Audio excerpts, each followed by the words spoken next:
اگر پریسر کرتے ہیں اور اس پریسر کے دوران وہ گرے لسٹ سے وائٹ لسٹ میں آنے کی بات کرتے ہیں تو اس سے زیادہ مضحکہ خیز بات نہیں ہو سکتی، کیونکہ ایف اے ٹی ایف کے اوپر کسی وائٹ لسٹ نام کی کوئی لسٹ دستیاب نہیں ہے، نہ ہی اس کا وجود ہے۔ ہاں، گرے لسٹ سے ڈی لسٹ کیا جا سکتا ہے، یعنی آپ کلیئرڈ کنٹریز کی لسٹ میں آ سکتے ہیں، تو اس کو رانگ ٹرمینالوجی دینا یہ پاکستان کے وزراء کا صحرا ہے، وہی دے سکتے ہیں۔ ایک عام شخص کو بھی پتہ نہیں ہے تو وہ تجزیہ کرتے ہوئے وائٹ لسٹ کا لفظ استعمال کرتا ہے، جو کہ انتہائی غلط ہے۔ اب دبنگ سیاسی بیانات کے تمام تر سیناریو کے اوپر اثرات کو قطعی طور پر نظر انداز نہیں کیا جا سکتا۔ پاکستان میں حال ہی میں دبنگ حکومتی سطح پر سیاسی بیانات دیے گئے، اپوزیشن کی جانب سے بھی سیاسی بیانات دیے گئے، اور خاص طور پر پاکستان، افغانستان اور امریکہ کے تناظر میں ان بیانات کو قطعی طور پر نظر انداز نہیں کیا جا سکتا۔ ماضی کی طرح امریکہ افغانستان میں قیام امن کے لیے پاکستان کی طرف رخ موڑ رہا ہے، لیکن ماضی کے برعکس پاکستان کی جانب سے امریکی مطالبات کو مسترد کر دیا گیا ہے۔ ایسے میں پاکستان کی اعلیٰ ترین شخصیت یعنی وزیر اعظم پاکستان کی جانب سے دو اہم ترین بیانات سامنے آئے ہیں۔ 21 جون 2021 کو امریکی ٹی وی چینل پر نشر ہونے والے انٹرویو میں اینکر جوناتھن نے جب عمران خان سے یہ سوال پوچھا کہ امریکہ پاکستان میں فوجی اڈے قائم کرنا چاہتا ہے تاکہ افغانستان پر نظر رکھ سکے، کیا پاکستان امریکہ کو اڈے بنانے کی اجازت دے گا؟ تو اس کے جواب میں عمران خان نے دو ٹوک لہجے میں کہا ایبسلیوٹلی ناٹ۔ اس کا مطلب ہے کہ ہم ہرگز نہیں دیں گے، اور معاملہ یہیں تک نہیں رہا۔ جو بائیڈن کی مصروفیات کے حوالے سے بھی عمران خان نے انتہائی اہم بیان دیا۔ عمران خان نے دوسری اہم بات اس وقت کی جب اینکر نے ان سے سوال کیا کہ آیا انہوں نے اب تک امریکی صدر جو بائیڈن سے بات چیت کی ہے، تو ان کا جواب تھا کہ ابھی تک ایسا نہیں ہوا ہے، کیونکہ جواب میں انہوں نے بتایا کہ جب بھی ان کے پاس وقت ہو وہ میرے سے بات کر سکتے ہیں، لیکن ظاہر ہے اس وقت ان کی ترجیحات کچھ اور ہیں۔ اور بات یہیں پر ختم نہیں ہو جاتی ہے، اس سے پہلے قومی سلامتی کے مشیر معید یوسف اس سے بھی سخت بیان دے چکے ہیں۔ معید یوسف نے اس دوران ایک اہم بیان دیا تھا، اور 25 جون کو ایک انتہائی سخت بیان سامنے آیا جس میں انہوں نے کہا کہ امریکی صدر جو بائیڈن اگر وزیر اعظم عمران خان سے بات نہیں کرنا چاہتے تو نہ کریں، یہاں بائیڈن کا کوئی انتظار نہیں کر رہا۔ انہوں نے یہ بھی کہا کہ صرف الزامات لگاتے ہیں اور اڈوں کی بات کی جاتی ہے تو وقت ضائع نہ کیا جائے، اور اس کے بعد ایک ایکسکلیمیشن مارک تھا، اور وہ تھا گڈ لک بائیڈن کا۔ 19 جون کو شاہ محمود قریشی نے افغانستان سے جڑے فریقین کو خبردار کرتے ہوئے کہا تھا کہ امریکہ نے ایسے ہی افغانستان چھوڑا تو 90 کی دہائی جیسی صورتحال پیدا ہو سکتی ہے۔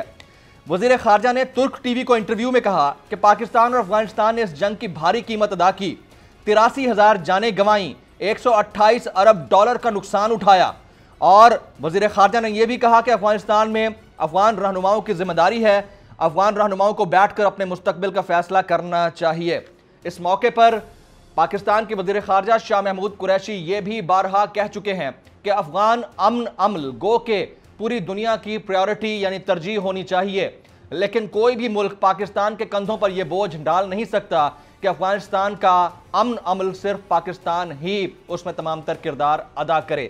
Technically F A T F کس طرح کا فورم ہے؟ Technically F A T F کو کس طرح کا فورم گردانا جائے؟ کیونکہ مختلف مبصرین اور بورڈز آف انویسٹمنٹس کے رہنما بارہا یہ کہہ چکے ہیں کہ ایف اے ٹی ایف صرف ٹیکنیکل فورم نہیں ہے بلکہ پولیٹیکل فورم بھی ہے، اور پاکستان کے وزیر خارجہ شاہ محمود قریشی بھی بارہا یہ کہہ چکے ہیں، اور حال ہی میں انہوں نے کہا ہے کہ ایف اے ٹی ایف صرف ٹیکنیکل فورم نہیں بلکہ پولیٹیکل فورم بھی ہے۔ پاکستان کے بورڈ آف انویسٹمنٹ کے سابق چیئرمین ہارون شریف کے مطابق بظاہر تو ایف اے ٹی ایف کی فہرست اور اس میں شمولیت ایک تکنیکی مرحلہ ہے، لیکن اس وقت یہ بھی خطے کی سیاست کا شکار ہے۔ انتہائی اہم جملہ ہے، ان کا کہنا تھا کہ اس وقت یہ بھی خطے کی سیاست کا شکار ہے۔ ان کے مطابق وہ خود امریکی افسران کے ساتھ ایسے ڈائلاگ کا حصہ رہے ہیں جس میں انہوں نے ورلڈ بینک اور انٹرنیشنل مانیٹری فنڈ یعنی آئی ایم ایف کی مذاکرات کو ایف اے ٹی ایف کے ساتھ جوڑنے کی کوشش کی۔ ایسے میں اس بات کی امید کہ F A T F Pakistan کو گرے لسٹ سے نکال دے گا انتہائی مبہم امید ہے۔ اب اس بات کا اندازہ لگا لیجئے کہ گھانا جیسے ملک کو بہتر انویسٹمنٹ کی بنیادوں کے اوپر ایف اے ٹی ایف کی گرے لسٹ سے نکال دیا گیا ہے، لیکن پاکستان کو انڈر ریٹ کرتے ہوئے مزید مطالبات پورے کرنے پر زور دیا گیا ہے۔ پاکستان بھی ابھی تک انہانسڈ لسٹ کے اندر موجود ہے، چیک لسٹ کے اندر موجود ہے اور گرے لسٹ کے اندر موجود ہے، اور اگلے 1 سال تک یہ چیک جاری رہے گا۔ اب آپ دیکھ لیجئے کہ بھارت کے اندر جس طرح کے واقعات ہو رہے ہیں، بھارت کے اندر اب نیوکلیر مادہ یعنی تابکار مادہ کھلے عام بک رہا ہے۔ اس سے زیادہ ٹیررسٹ ایکٹ کسی بھی سٹیٹ لیول کے اوپر اس کے ملک میں کام کرنے والے لوگوں کی جانب سے ہو نہیں سکتا، لیکن بھارت ان 39 ممالک میں شامل ہے جو FATF کے ممبران ہیں۔ بھارت کے معاملے کے اوپر بھارت کے سٹیٹس کو FATF کب ریویو کرے گا کہ FATF یا IMF جیسا ادارہ ان تمام تر تسلط سے آزاد ہے اور ان بائزڈ ہے، اور ان کی جو چیک لسٹ ہے وہ یورپی یونین، امریکہ اور IMF کے پروگرام سے باہر ہے۔ ایجنڈا آن دی نیشنل ڈیبیٹ پر بات کرنے سے پہلے ہم بات کریں گے ٹرینڈنگ ٹونائٹ کی۔ ٹرینڈنگ ٹونائٹ آج کا ہمارا ہیش ٹیگ ہے فورن پالیسی۔ فورن پالیسی مجھے جمیل فاروقی کہتے ہیں۔ آپ میرا پروگرام نیشنل ڈیبیٹ بول نیوز پر ملاحظہ کرتے ہیں۔ آن دی ڈیبیٹ ٹونائٹ آج کے ہمارے معزز مہمانان میں شامل ہیں جناب سینیٹر ڈاکٹر مشاہد حسین سید صاحب۔ آپ چیئرمین ڈیفنس کمیٹی برائے سینٹ ہیں اور آپ پاکستان کے معروف سیاستدان بھی ہیں۔ آپ کا تعلق پاکستان مسلم لیگ نواز سے ہے۔ ہمارے آج کے دوسرے معزز مہمان ہوں گے جناب اشرف جہانگیر قاضی صاحب۔ آپ سابق ڈپلومیٹ ہیں، سابق سفیر ہیں۔ ہمارے تیسرے اہم مہمان ہیں جناب ڈاکٹر رفعت حسین صاحب۔ آپ پاکستان کے معروف سینئر تجزیہ کار ہیں اور عالمی امور پر گہری نظر رکھتے ہیں۔ پروگرام کے پہلے حصے میں سینیٹر مشاہد حسین سید صاحب کو خوش آمدید کہتا ہوں۔ آپ چیئرمین ہیں دفاعی کمیٹی کے سینٹ میں۔ بہت شکریہ سینیٹر صاحب آپ کے وقت کے لیے۔ سب سے پہلے تو فورن افیئرز کے اوپر بڑی امپورٹنٹ ڈیولپمنٹس ہو رہی ہیں، اس کے اوپر بات بنتی ہے، خاص طور پر یہ جو FATF کا معاملہ آیا اور اس میں پاکستان سٹل از ان گرے لسٹ۔ تو کیا پاکستان کے اندر سیاستدانوں کے بشمول حکمرانوں کے جو دبنگ بیانات ہیں ان کی بھی کوئی انٹرنیشنل امپلیکیشن ہے جس کا رزلٹ ہمیں فیس کرنا پڑ رہا ہے، یا یہ ہونا ہی تھا، یہ ڈیسائیڈڈ تھا؟ السلام علیکم جی، اور آپ کے ویورز کو بڑا السلام علیکم۔ میں نے تو جمعے کو تقریر کی تھی بجٹ کے اوپر سینٹ میں، اور اس میں نے کہا تھا کہ یہ کچھ تلواریں لٹک رہی ہیں پاکستان کے اوپر۔ ایک FATF کا ذکر کیا تھا اور ایک IMF کا ذکر کیا تھا جی، اور میری مراد یہی تھی کہ اس کا تعلق جو ہے وہ بین الاقوامی سیاست سے ہے، because lot of these things are driven by geopolitics۔ تو ان کے جو اندرونی صورتحال نہیں ہے وہ on the ground situation جو وہ سمجھتے ہیں، اور دوسری بات ہے کہ جو ان کے سیاسی مقاصد ہیں ان کے مطابق مفادات ان کے حوالے سے ہوتا ہے، تو اس کا جو بیانات سے تعلق نہیں ہے۔ بیانات سے تعلق نہیں ہے۔ اب آپ نے کیونکہ سینٹ سپیچ کی بات کر ڈالی ہے تو میں نے پورا دیکھا ہے اس کو بڑے غور سے۔ آپ نے سکوک بانڈز کی بات کی اور آپ نے پلیج کرنے کے حوالے سے موٹر ویز اور ہوائی اڈوں کا حوالہ دیا، خاص طور پر ہمارے جو ایئرپورٹس ہیں۔ تو کیا یہ اندر کی کہانی کیا ہے سر؟ کیا آپ کہنا کیا چاہ رہے تھے؟ اس کی ڈیٹیل تو میں تھوڑی سی سن لی، مزید اگر اس کے اوپر آپ روشنی ڈال دیں تو۔ جی میں نے یہ بیسکلی تھا کہ میں نے کہا کہ جی ہماری کچھ خواہشات ہیں اور ہماری کوشش ہے کہ ہمارے وزیر خزانہ نے بھی فرمایا تھا، آپ کو یاد ہے فائنینشیل ٹائمز کے انٹرویو میں جی، اور 11 جون کو جب بجٹ پیش کیا شام کو کئی ٹیلی ویژن پروگرامز میں انہوں نے کہا کہ ہمارا مقصد یہ ہے کہ IMF کے ساتھ ہم لیوریج کریں جو افغان پالیسی ہے امریکہ کی۔ تو وہ تو ٹھیک ہے، دنیا میں لیوریج کرتے ہیں، اور اسی حوالے سے انہوں نے کہا کہ جو 4 ٹریلین کا ڈیفیسٹ ہے یا خسارہ ہے اس کو 1 ٹریلین IMF پورا کرے گا، اور 1.8 ٹریلین جو ہے وہ موٹر ویز اور ایئرپورٹس کو پلیج کرنے سے ہوگا۔ تو میں نے یہ کہا کہ یہ ذرا assumptions ہیں، یہ خواہشات ہیں، کیونکہ ہم IMF پر انحصار کر رہے ہیں، IMF انحصار کر رہا ہے امریکہ پر، امریکہ انحصار کر رہا ہے افغانستان کی صورتحال پر، اور افغانستان کی صورتحال ڈیپینڈ کرتی ہے افغان طالبان پر جی، تو وہ ہمارے ہاتھ میں کنٹرول میں نہیں ہے، اور اس حوالے سے جو کوئڈ پرو کو ہم چاہتے ہیں امریکہ سے وہ ان کے شاید ہمارے لیول پر متضاد ہوں، کیونکہ امریکہ تو ایک نئی سر جنگ کی تیاری بھی کر رہا ہے جس میں ہم شامل نہیں ہو سکتے۔ تو ہمیں ایسی پالیسیز بنانی چاہیے جس میں ہمارا اپنا قومی مفاد سب سے سر فہرست ہو، اور جس میں اس قسم کے assumptions یا وش لسٹ کہتے ہیں انگریزی میں جو کہتے ہیں وہ نہ ہو جو شاید ہم پورا نہ کر سکیں، کیونکہ یہ مفروضے ہیں نا کہ یہ کام ہوگا تو اس سے تعلق ہے۔ تو 3 4 5 سٹیپس ہیں جو جس پر ہم کنٹرول نہیں کر سکتے صورتحال کو، خاص طور پہ افغانستان کی صورتحال۔ تو شوکت ترین صاحب کے بجٹ کو خاص طور پہ آپ نے مجھے ایسا لگ رہا ہے آپ نے وش لسٹ قرار دے دیا ہے، ان کے بجٹ کو، اور ساتھ ساتھ ہمارے انٹرنیشنل جو ہمارے ریلیشنز ہیں اس کو وش لسٹ قرار دے دیا آپ نے۔ نہیں میں نے بجٹ میں ان کی تقریر کے حوالے سے کہا کہ میں نے کہا وہ اچھے سیلز مین ہیں اینڈ فیل گڈ فیکٹر دیتے ہیں، لیکن he is not a good mathematician, کیونکہ ان کی جو اسٹیٹسٹکس ہیں 2+2 = 5 وہ نہیں ہوتا، 2+2 always equals 4. تو یہ میں نے کہا تھا. آپ نے یہ بھی کہا تھا سر کہ 2 سال بعد انتخابات ہوتے ہیں تو دیکھتے ہیں پھر حکومت جو ہے وہ پیپلز پارٹی کی بننے والی ہے. آپ نے فائنانس منسٹر تک کا آپ نے کہہ دیا میرے پاس سی وی آ گیا ہے. یہ ازراہ تفنن تھا یا واقعتاً آپ کے پاس کوئی سی وی آ رہے ہیں کہ اگلا فائنانس منسٹر کون ہوگا؟ دیکھیں جی ظاہر ہے کہ 3 بڑی پارٹیز ہیں، مسلم لیگ نون ہے، پی ٹی آئی ہے اور پیپلز پارٹی ہے. جو بھی ہوگا ان تینوں پارٹیز کے درمیان ہوگا نا. اگر ہم بات کرتے ہیں جمہوری سیاست کی تو وہ اس کے ارد گرد ہی گھومتا ہے، اور پاکستان میں لے دے کے the more it changes the more it remains the same. تو کولیشن گورنمنٹ ہی بنے گی میرے خیال میں. جو بھی ہوگی مخلوط حکومت ہوگی تو اس میں سب پارٹیز شامل ہوں گی کافی حد تک. But you were looking damn sure about Pakistan People's Party. People's Party جو ہے وہ they are a player in the system ابھی بھی، اور they will remain a player in the system. They know how to play their cards very well. Senator صاحب اب ذرا وہی فارن پالیسی کے اوپر، کیا آپ کو لگتا ہے کہ پاکستان کے اسرائیل سے متعلق سخت موقف وزیر خارجہ صاحب کا ڈیپ پاکٹس کہنا ایک امریکن ٹیلی ویژن کے اوپر بیٹھ کر، اور وزیر اعظم پاکستان کا ایبسلیوٹلی ناٹ کا منترا، یہ ہمارے لیے آنے والے دنوں میں مسائل کھڑے کر سکتا ہے؟ کیونکہ جہاں تک ہم سمجھتے ہیں ڈپلومیٹک فرنٹ پہ بڑا فلیکسیبل رہنا ہوتا ہے، تو یہ تو بڑی سخت قسم کی لائن ہے، ہارڈ لائن ہے سینیٹر صاحب. جی میں سمجھتا ہوں کہ یہ لائن ہارڈ لائن نہیں، یہ لائن جو ہے یہ پاکستان کے قومی مفاد کے مطابق ہے. ہم اسرائیل کو تسلیم نہیں کر سکتے، کیونکہ جس دن ہم نے اسرائیل کو تسلیم کرنے کی بات کی اس کا مطلب ہے ہم نے اپنا کشمیر پر موقف کو خیر آباد کر دیا. کشمیر اور اسرائیل کا تعلق اکٹھا ہے، دونوں کا اقوام متحدہ کے قراردادوں سے تعلق ہے، دونوں کے اندر فورن آکیوپیشن ہے، دونوں کے اندر یہ ڈیموگرافک چینج کی بات ہو رہی ہے. تو ہم وہ اسرائیل کو تسلیم نہ کرنے کا جو موقف ہے وہ قومی موقف ہے، اور وہ کسی ایک حکومت کا نہیں بلکہ قوم کا موقف ہے. اور جہاں تک ڈیپ پاکٹس کی بات کی تو یہ تو فیکٹس ہیں. امریکن آپ اگر کاش اس فارن منسٹر اس انٹرویو میں سی این کو یہ بھی بتا دیتے کہ وہ جو کتاب چھپی ہے Israel and American foreign policy, دو امریکن پروفیسرز نے لکھی ہے، اور یا وہ کانگریس مین فڈلے کی کتاب ہے دے ڈیئر ٹو اسپیک آؤٹ، اس میں ڈیپ پاکٹس کا ذکر ہے.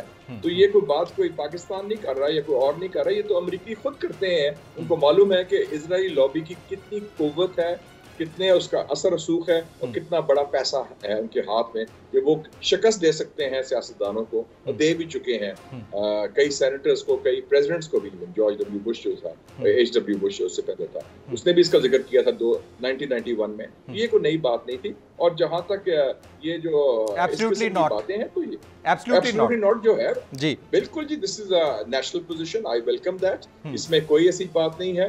یہ پاکستان ماضی کی غلطی نہیں دہرا سکتا. اس وقت صورتحال بڑی سنگین ہے اور سینسٹیو ہے، کیونکہ امریکہ افغانستان جنگ ہارنے کے بعد چھوڑ رہا ہے، اور وہ ایک شکست خوردہ قوت ہے. اور اگر ہم وہاں سے تو افغان طالبان نے ان کو نکال دیا، اور اگر ہم ان کو کہتے ہیں most welcome in our territory, اور وہ ہمارا سرزمین استعمال ہوتی ہے افغانستان کے خلاف، تو جو بھی قوت افغانستان میں جو کنٹرول کرے گی حکومت کو، وہ تو ہمارے بھی دشمن ہو جائیں گے. امریکہ کے دشمن تو ہیں ہی ہیں وہ، تو ہم کیوں وہ دشمنی لیں؟ اور یہ ہمارے مفاد میں نہیں، کیونکہ اس میں اور ممالک ہمارے ہمسائے ہیں، ایران بھی ہے، چائنا بھی ہے، اور پھر وسطی ایشیا کے ممالک آتے ہیں، روس آتا ہے. تو ہم ایسا کام نہ کریں کہ اپنی سرزمین کو کسی اور کی جنگ کے لیے استعمال کرنے دیں، جس سے ہمیں بہت شدید نقصانات ہوں گے. ابھی خدا کرتے تو مشکل سے 9/11 سے باہر سے نکل رہے ہیں. 30 سال کی جنگ خاتمے کی کوشش کر رہے تھے افغانستان میں. تو یہ غلطی نہیں دہرانی چاہیے. تو یہ ٹھیک موقف ہے، یہ نیشنل موقف ہے، اور یہ موقف ہم نے پارلیمنٹ میں اختیار کیا تھا. آپ کو یاد ہوگا 12 اپریل 2012 کو مجھے یاد ہے پارلیمنٹری کمیٹی، اور ہم نے ٹرمز آف انگیجمنٹ تیار کیے تھے. اور وہ ٹرمز آف انگیجمنٹ یہی تھے کہ ہماری، اور پارلیمنٹ نے متفقہ طور پر اپروو کیے تھے. تو ہم سمجھتے ہیں وزیر اعظم نے وہی موقف دہرایا ہے، اور یہ درینہ موقف ہے، یہ قومی موقف. یہ قومی موقف تو ہے. سوورن سٹیٹس بالکل اسی طرح کا موقف اپناتی ہیں، ڈٹ جایا جاتا ہے. بڑی زبردست بات ہے، اور یہ بڑا پاپولر سٹیٹمنٹ بھی ہے پاکستان کے اندر، پاکستان کی پالیٹکس کے اندر. لیکن سینیٹر صاحب آپ تو ماشاءاللہ انٹرنیشنل افیئرز کو پڑھا بھی ہے آپ نے، آپ پڑھاتے بھی آئے ہیں. تو کیا انٹرنیشنل لیول پر خاص طور پر امریکہ جیسے ملک کے زیر تسلط نہیں ہیں بہت سارے بین الاقوامی ادارے لائک IMF اینڈ FATF، تو ہم کیسے کرینرز قیاس قرار دے سکتے ہیں کہ امریکہ کے ساتھ ہم اس طرح ڈائریکٹ نیک ٹو نیک آ جائیں اور وہاں پر وہ انٹرنیشنل اداروں کو اپنے زیر تسلط نہ لے اور پاکستان کے اوپر دباؤ نہ بڑھے؟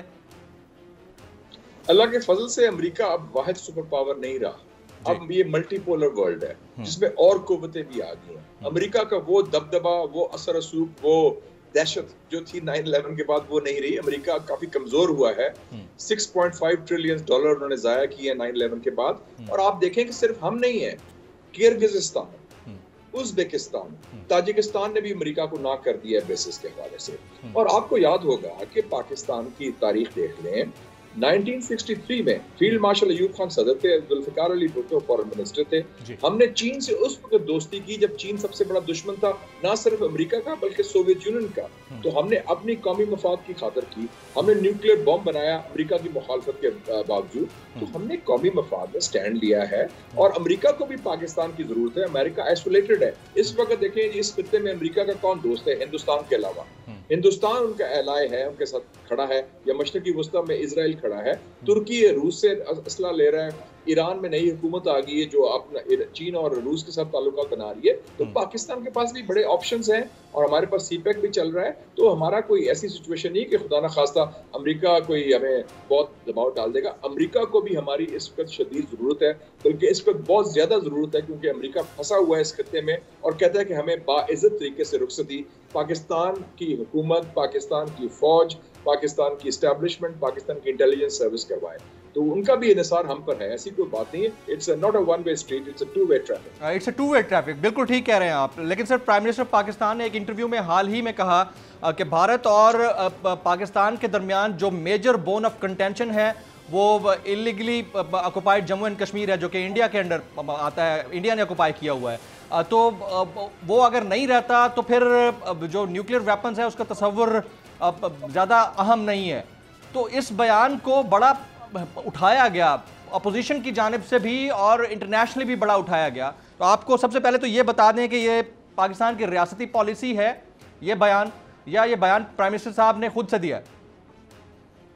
دیکھیں جی، پاکستان کی ریاستی پالیسی میں بیان کرتا ہوں کیونکہ اس میں میں شامل رہا ہوں اس پالیسی میں۔ جی پلیز۔ وہ یہ ہے کہ یہ نیوکلیئر بم ہم نے ہندوستان کے مقابلے میں اپنی دفاع کے لیے، اپنے سلامتی کے لیے بنایا ہے، اور اس وقت شروع کیا تھا جب پاکستان کو ہندوستان نے سوویت یونین کی مدد سے 1971 میں 2 لخت کیا تھا جبری طریقے سے، اور ہمارے بارڈرز تبدیل ہوئے تھے۔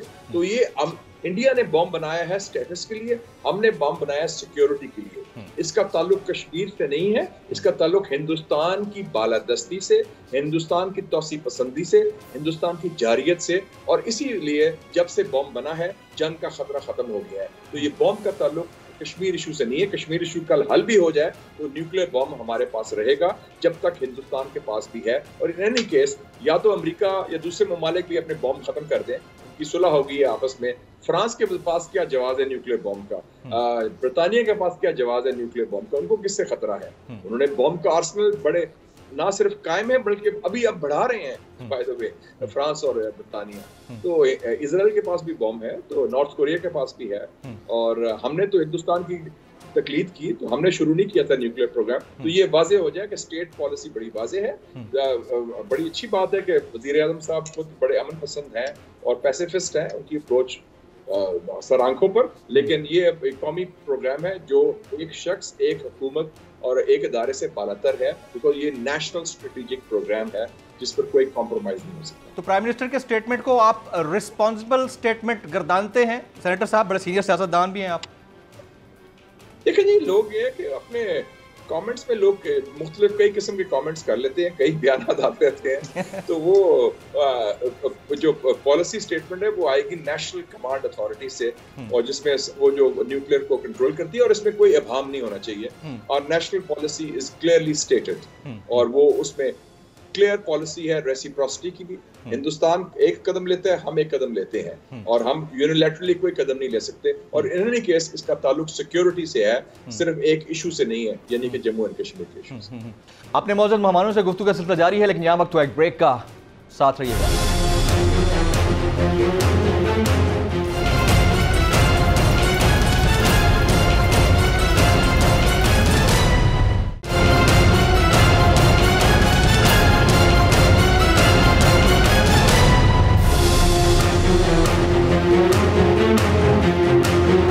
بیک. گفتگو کے سلسلے کو آگے بڑھاتے ہیں. تو آپ جس طرح آپ نے کہا کہ ہندوستان ایک قدم لیتا ہے تو ہم دو لیتے ہیں، اور ماضی میں اس کی کوئی مثال کوئی نظیر نہیں ملتی. ہم نے مسلسل یہ کام کیا ہے، اس میں تو کوئی شک نہیں ہے. لیکن پاکستان نے حال ہی میں ایک گڈ ول جیسچر دیا، خاص طور پر ہیومینٹیرین گراؤنڈز کے اوپر. پاکستان نے کہا کہ وہاں پر کووڈ-19 ہے تو ہم یہاں سے وینٹیلیٹرز بھی بھیج دیتے ہیں، آکسیجن ماسک بھی بھیج سکتے ہیں اور نارمل ماسک بھی بھیج سکتے ہیں. لیکن انڈیا کی جانب سے کوئی جواب نہیں آیا. اس کے باوجود ہم امن کی خواہش لیے بیٹھے ہیں. تو سینیٹر صاحب، اس کو ہم کس طرح سے لیں؟ پھر ہندوستان کا مین مسئلہ جو یہ ہے پاکستان کے ساتھ کہ بڑا ملک ہے، دل بہت چھوٹا ہے. They are very petty when it comes to Pakistan. اور پاکستان کے حوالے سے ان کی کوشش ہوتی ہے کہ جہاں ممکن ہو، ان کی obsession ہے پاکستان کے حوالے سے. ہماری اس طرح obsession نہیں ہے. ان کا میڈیا، ان کا سسٹم، ان کا را، ان کی فوج. آپ دیکھیں کہ ایک پرزہ ہم لے لیں، باہر سے چیخیں مارتے ہیں، وہ اتنا بڑا ملک ہے. اور وہ انہوں نے تو ورلڈ کپ میں match ہارا.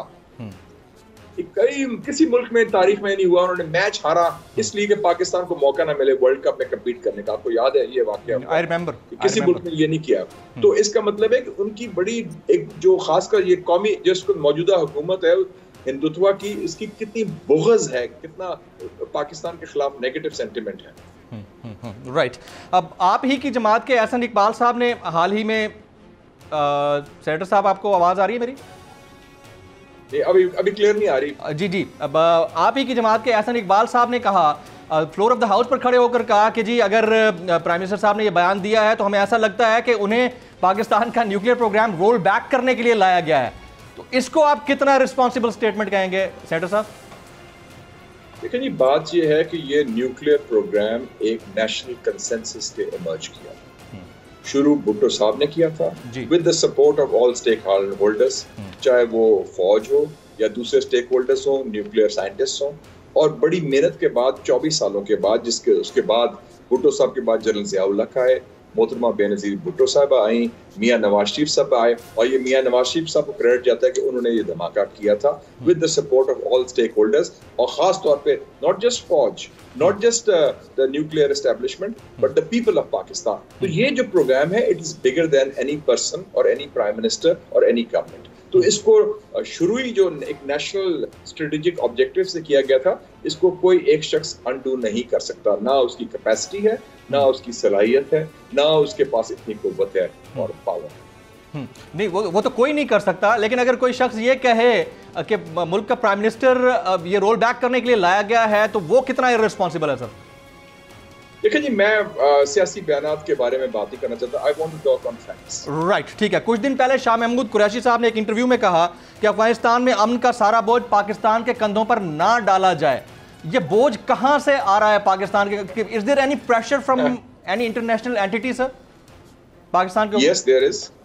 The United States of America, the Afghan government وہ پریشر ڈال رہے ہیں کہ آپ یہ کریں، آپ وہ کریں، آپ طالبان سے فلانا کروائیں.